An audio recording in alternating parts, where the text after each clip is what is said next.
La consolidación del Estado posrevolucionario.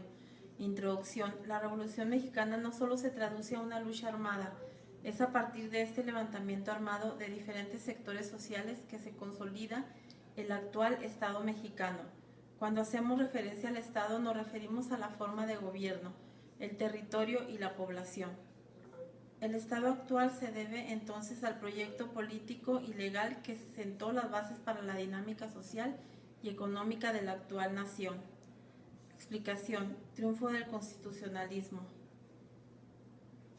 Indignado por el asesinato de Madero y por los métodos crueles usados por el presidente Huerta, Venustiano Carranza firmó el 27 de marzo de 1913 el Plan de Guadalupe.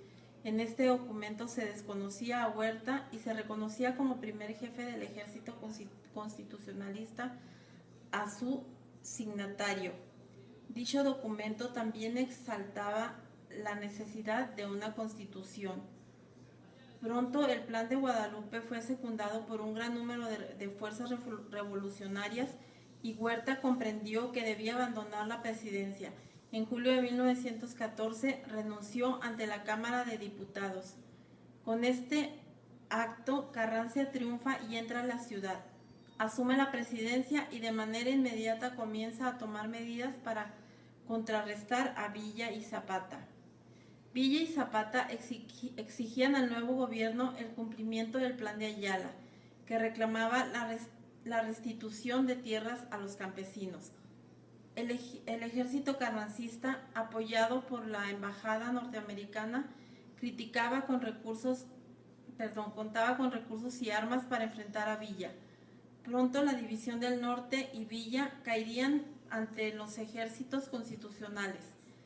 El mismo destino se esperaba para el ejército del sur, encabezado por Emiliano Zapata. Vale la pena mencionar que en el sur Zapata establecía nuevas formas de trabajo apoyadas en la comunidad. Se echaron a andar ingenios y destilerías y se devolvieron tierras al pueblo. Estas medidas provocaron un gran apoyo a la población a la causa zapatista. Sin embargo, Zapata y Villa fueron vencidos, por lo cual Carranza pudo centrar su atención en su proyecto constitucional. El proyecto carrancista estaba basado en la Constitución de 1857. Después de fuertes debates entre el ala radical y la conservadora, se concretó la Constitución, donde se resaltaba el funcionamiento del Estado con un tinte social responsable. La Constitución otorgaba derecho a los ciudadanos en cuanto a la libertad, igualdad y seguridad. Asimismo, se establecía el derecho a la educación gratuita, los derechos laborales de los obreros y el pleno dominio del subsuelo a la nación. Nuestra Carta Magna fue promulgada el 5 de febrero de 1917. El caudillismo revolucionario. Después de la derrota del movimiento agrario encabezado por Villa y Zapata y el triunfo de Carranza, aparecerían nuevas rebeliones de los revolucionarios. Ahora el conflicto que se asomaba era la sucesión presidencial. Carranza consideraba que la presidencia debería de recaer sobre un civil. Por otro lado, Álvaro Obregón, su colaborador, consideraba que él debía ser el sucesor natural.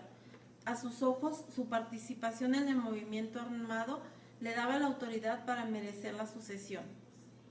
Ante la falta de apoyo de Carranza, los militares sonorenses decidieron apoyar a Obregón. Lanzaron el Plan de Agua Prieta, que desconocía a Carranza, que intentaría trasladar su gobierno a Veracruz. En su tentativa fracasó y fue fusilado en Tlaxcalantongo. Con la muerte de Carranza ascendió el llamado Grupo Sonora.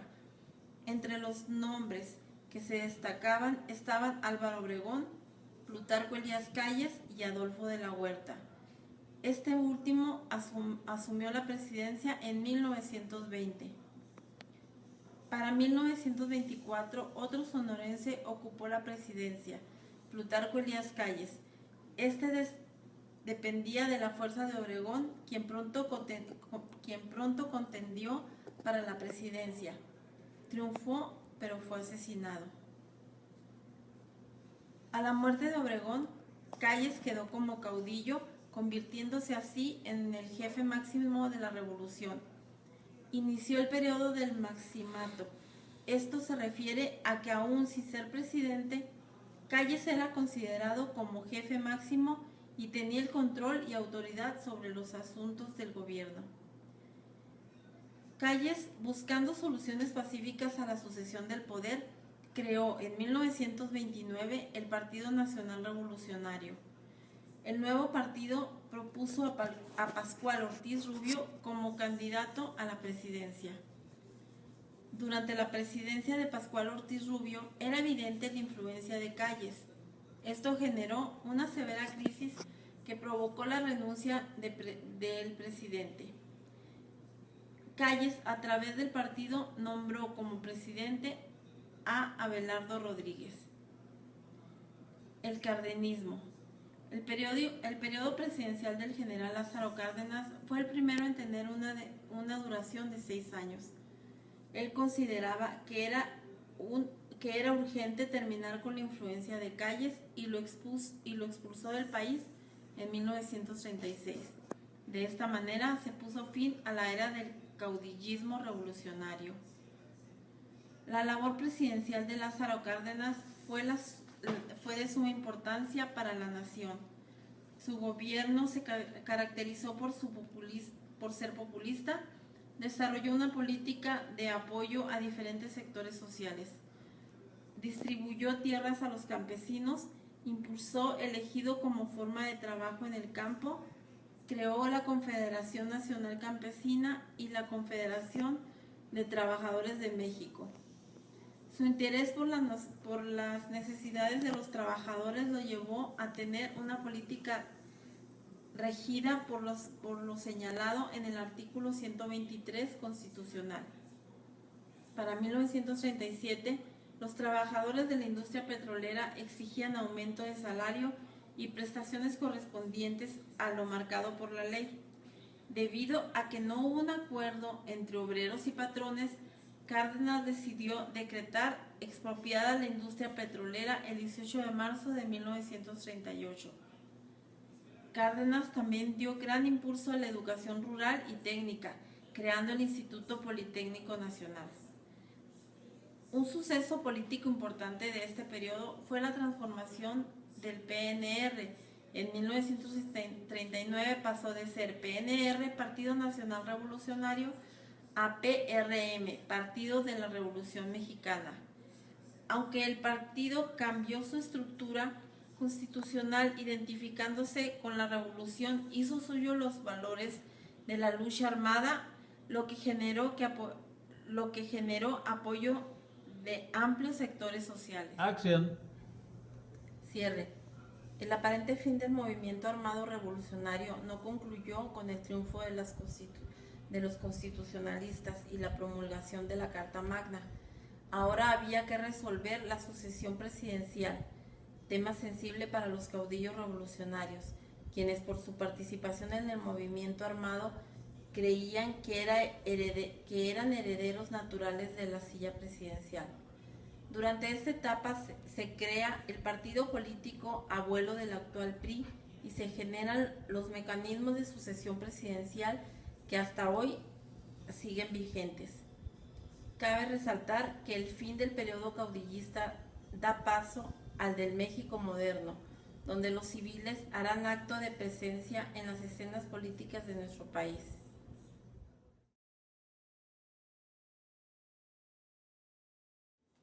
Ya. Consolidación del Estado y el institucionalismo. Introducción. La etapa moderna de nuestro país inicia en 1940. ¿Por qué en este año? Porque en él se pone fin al sexenio de General Cárdenas y da inicio al sexenio del General Manuel Ávila Camacho. Esta sucesión pone fin a los conflictos armados por el poder y comienza a consolidarse las instituciones políticas, económicas y sociales que surgieron de la revolución. Las transformaciones de nuestro país en esta etapa atraviesan varios planos. En lo político se logra la estabilidad, en lo económico hay una transformación de un México agrario a uno industrial.